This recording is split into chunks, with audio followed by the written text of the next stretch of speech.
The Discovery. Captain Ilara Voss stared at the holographic display, her 6 eyes narrowing as she studied the boundary that had defined galactic politics for millennia.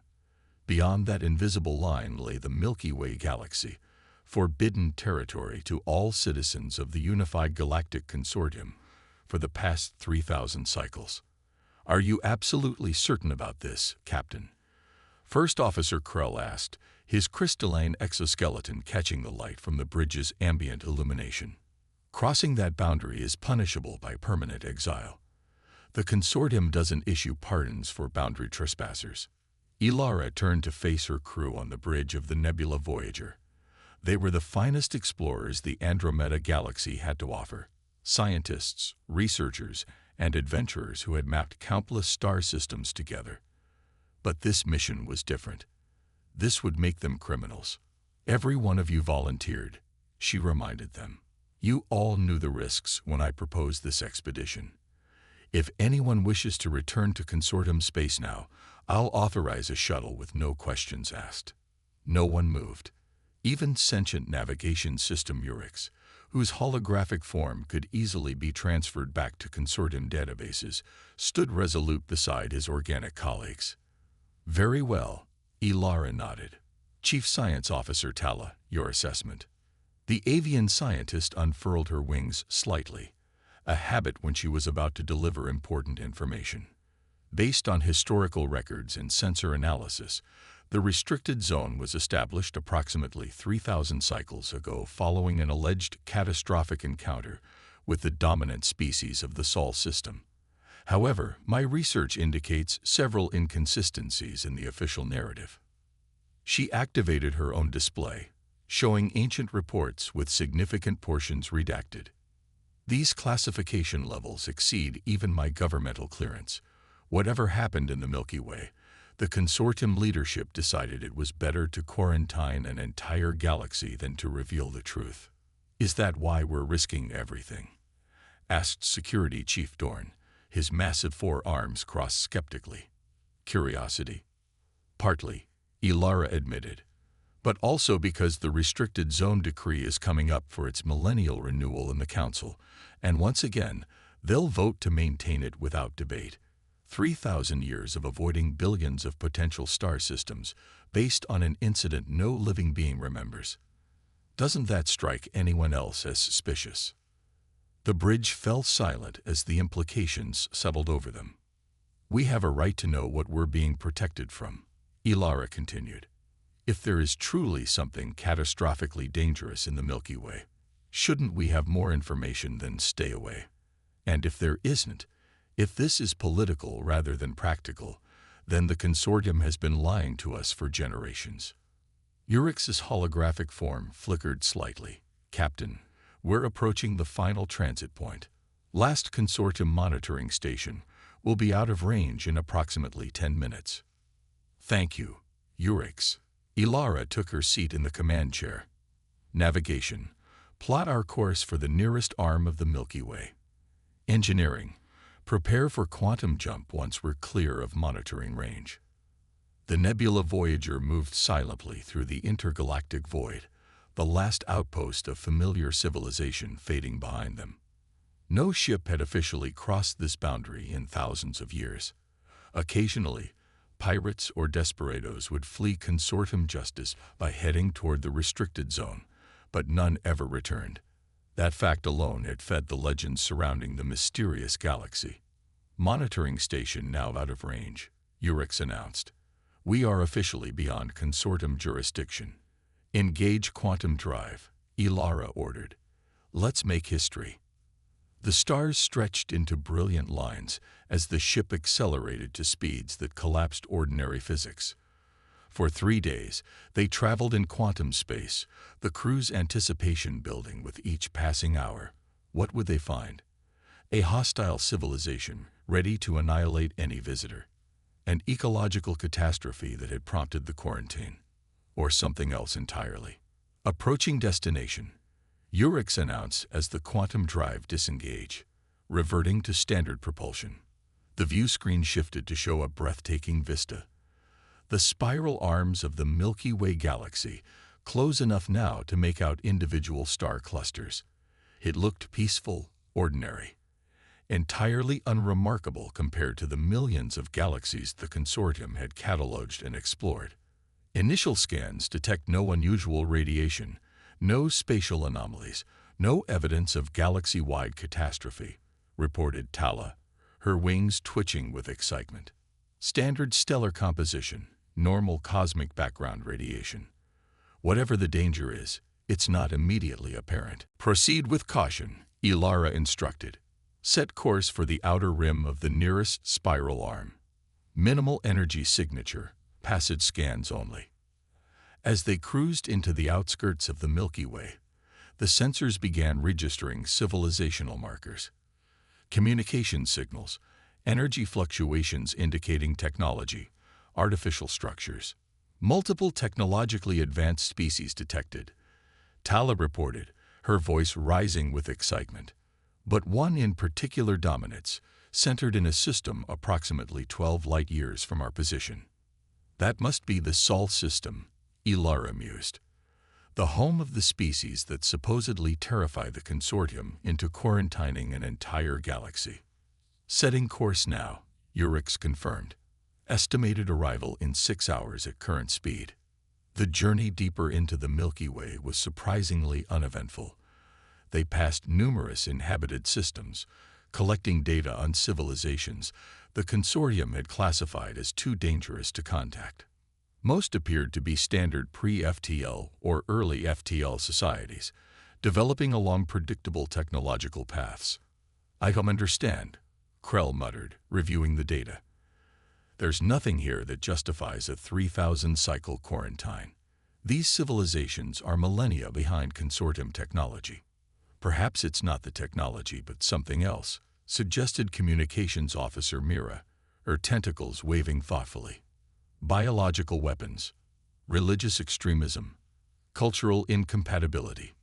We'll find out soon enough," Ilara said as the ship decelerated. "We're approaching the Sol system." The view screen showed a relatively ordinary star system, a G-type main sequence star with 8 planets, one bearing obvious signs of a technologically advanced civilization. "Third planet from the Sun," Tala confirmed. "Exactly as historical records indicated. Nitrogen-oxygen atmosphere, significant water coverage, approximately 12 billion life forms matching the description of humans. Their technological development seems uneven," Krell observed, analyzing the incoming data. "Primitive combustion engines alongside what appear to be fusion reactors.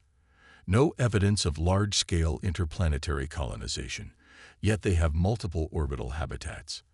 They should be at least a Type I civilization on the Kardashev scale, but their energy utilization patterns are inconsistent. Perhaps they're in transition," Mira suggested. "Or perhaps," Security Chief Dorn rumbled, "they're hiding something." The words had barely left his mouth when alarms blared across the bridge. Multiple objects approaching at high velocity. Urix announced, his holographic form pulsing with alarm. "Configuration unknown, but they're definitely propelled craft. And they're on an intercept course." "That's impossible," Krell protested. "Our cloaking technology is generations beyond anything these humans could detect." "Evidently not," Ilara said grimly. "Raise shields, defensive posture only. Open a communication channel on all standard frequencies." "Captain," Dorn interrupted, his voice tight with stress. "Those approaching craft, their energy signatures don't match anything in our database. They're not using conventional propulsion systems." "What are they using then?" "I don't know," the security chief admitted, an unprecedented confession from the usually confident officer. Before anyone could respond, the view screen changed, displaying the face of what was unmistakably a human. The being had smooth skin, 2 forward-facing eyes, and fur-like growth on the top of its head. It wore what appeared to be a formal uniform with insignia indicating rank. Unidentified vessel, the human spoke in perfect galactic standard, shocking everyone on the bridge. "You have entered restricted Sol space. Power down your propulsion and weapon systems immediately and prepare to be escorted to orbital command. Any attempt to flee or resist will be met with appropriate force. Stunned silence fell over the bridge. The humans not only had detected their supposedly undetectable ship, but were speaking the diplomatic language of the consortium without any translation difficulties. How do they know galactic standard? Mira whispered, giving voice to everyone's confusion. The human on the screen, evidently hearing the comment, allowed a slight smile to cross its face. We've been monitoring consortium communications for approximately 2,000 years. Communications Officer Mira, we know quite a lot about you. Now, I'll repeat, power down your systems and prepare for escort. Ilara found her voice at last. This is Captain Ilara Voss of the exploratory vessel Nebula Voyager. We come in peace, seeking only knowledge. There appears to be a significant misunderstanding about your species among our people. No misunderstanding, Captain Voss, the human replied. Your leaders know exactly who and what we are. That's why they've been trying to keep you away. The human paused, seeming to consider something. You truly don't know, do you? This isn't a sanctioned mission. You're here against consortium directives. We are independent explorers, Ilara acknowledged. The quarantine of your galaxy has never been adequately explained to our people. We came seeking the truth. Another pause then. Well, Captain, you're about to get exactly what you came for. Prepare to receive a boarding party. We have much to discuss. As the transmission ended, the approaching human vessels took positions around the Nebula Voyager, their exotic energy signatures somehow interfering with the ship's systems. Captain, Urix reported they've established some kind of dampening field. Quantum drive offline. Shield effectiveness reduced by 60%. That's not possible, Krell whispered. Their technology shouldn't be capable of this. I think, Ilara said slowly, watching the sleek human ships maneuver with impossible precision around them. We're beginning to understand why the consortium wanted us to stay away. The revelation. The boarding party materialized directly onto the bridge of the Nebula Voyager, bypassing all security protocols and transport barriers, technology that, by all consortium understanding, should have been centuries beyond human capability. 4 humans appeared, 3 in military-style uniforms, and 1 in more formal civilian attire. They seemed remarkably calm about encountering alien life forms, showing none of the wonder or apprehension typical of first contact scenarios. I am Admiral Helena Chen, Earth Defense Force. The lead human introduced herself. This is Commander Rodriguez, Science Director Okafor, and Ambassador Kim. Ilara stood from her command chair, maintaining her dignity despite their compromised situation. Captain Ilara Voss. This is my crew. She introduced each officer briefly, noting how the human's eyes lingered on certain species with what appeared to be recognition. You've encountered our kinds before, Tala observed sharply, her scientific mind quick to catch the implications. Ambassador Kim nodded. Yes, Dr. Tala. Humanity has been engaging with various species from Andromeda for approximately 2,000 years, always in strictly controlled circumstances and under diplomatic protocols established long ago. That's impossible, Krell interjected. The consortium has maintained absolute prohibition on Milky Way contact for 3,000 cycles. No authorized missions have been conducted. Authorized being the key word, Science Director Okafor said with a slight smile. Your leadership maintains the official position that we're isolated and quarantined. The reality is somewhat more complicated. Admiral Chen gestured toward the view screen. With your permission, Captain Voss, I believe visual evidence will be more convincing than our explanations. After Ilara's cautious nod, the view screen activated, showing an orbital view of Earth. As the image zoomed out, the bridge crew gasped collectively. Surrounding the planet was an intricate network of structures, orbital platforms, defense systems, and massive shipyards constructing vessels that made the Nebula Voyager look primitive by comparison. This is impossible, Krell whispered. Humans should be barely achieving limited interplanetary travel, not this. And yet here we are. Admiral Chen said simply, "What you're seeing represents approximately 5% of Earth's orbital infrastructure. We maintain a deliberate energy damping field around our system to appear less developed to long-range scans." "But why?" Ilara asked, finding her voice. "Why would the consortium lie about your capabilities? Why would you hide them?" Ambassador Kim stepped forward. "That's where our story becomes interesting, Captain. Please, I suggest we continue this conversation somewhere more comfortable than your bridge. We have much to discuss, and it begins 3,000 years ago, with the first contact between our peoples." 30 minutes later, they sat in the Nebula Voyagers conference room, viewing historical records that contradicted everything they had been taught about galactic history. The official story, is that an exploratory mission to the Milky Way encountered a catastrophically dangerous species, humans, necessitating a complete quarantine. Ambassador Kim explained, "The actual truth is that the first consortium expedition found Earth when humans were still developing early agricultural societies." Science Director Okafor took over the narrative. "The expedition established observation posts throughout our solar system, following standard protocols for pre-contact civilization study. But one of their vessels suffered a catastrophic malfunction and crashed on Earth." The screen showed ancient images, reconstructions of what appeared to be a consortium ship partially buried in a landscape that archives identified as the Mediterranean basin. The surviving crew, unable to contact their expedition and facing permanent stranding, made a fateful decision. Okafor continued. "They integrated with the local human populations. They shared knowledge, technology, and their genetic material. This is a violation of the most fundamental contact protocols," Krell protested. "Indeed." Ambassador Kim nodded.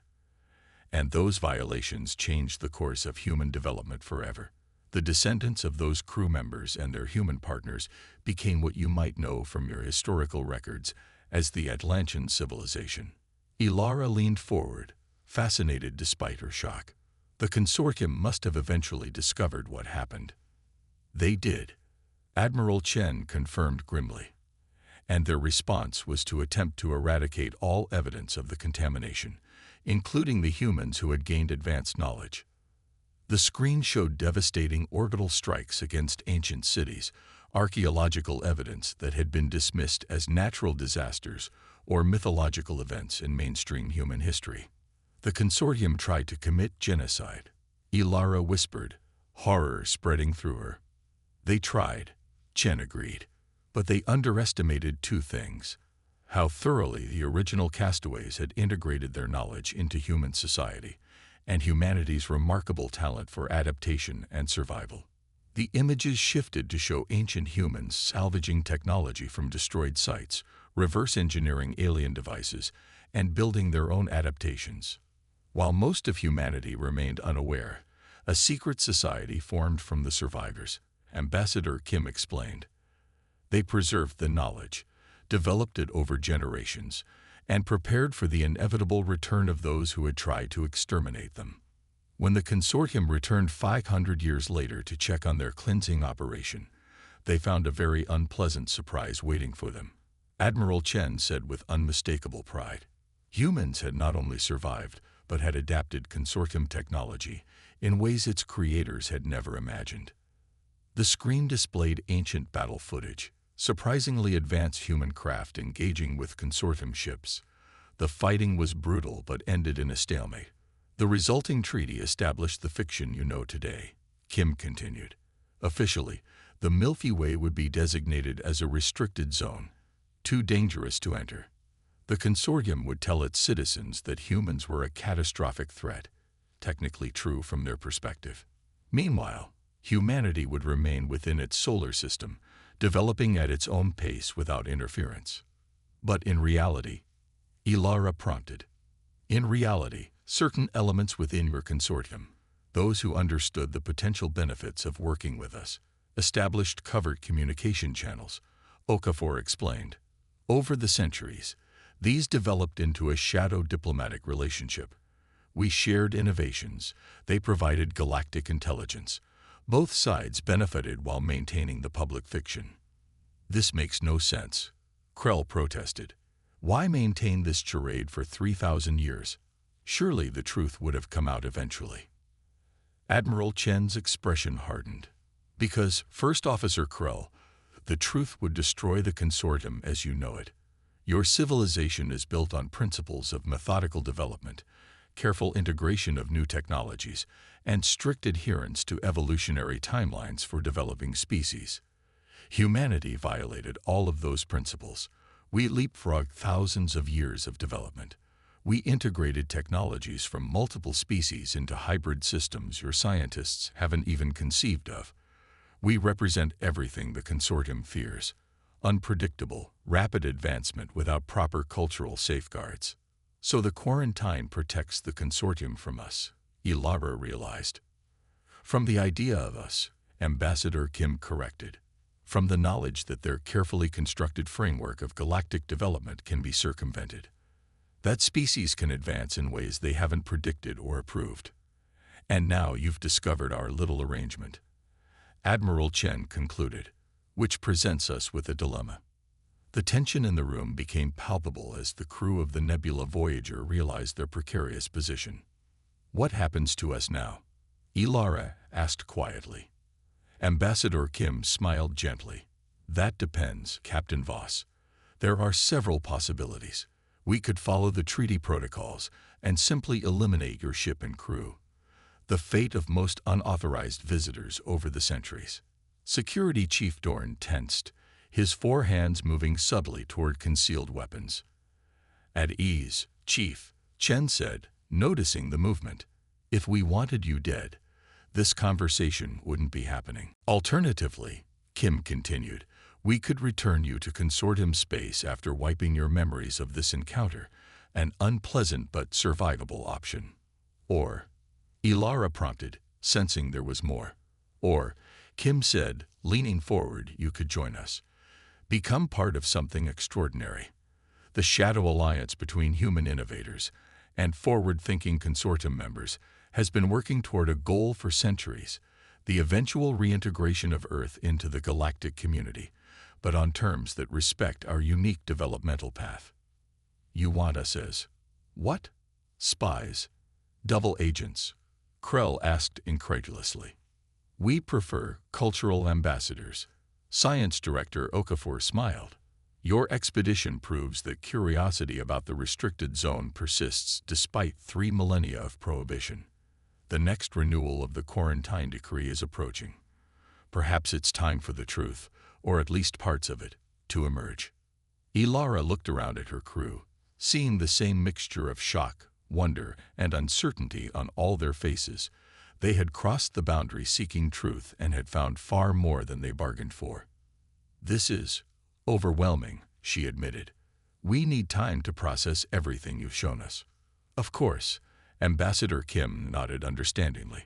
But not too much time, Captain. Your disappearance has already been noted in consortium space. Questions are being asked. Decisions must be made. As Kim spoke, the view screen shifted again, showing a massive human vessel approaching.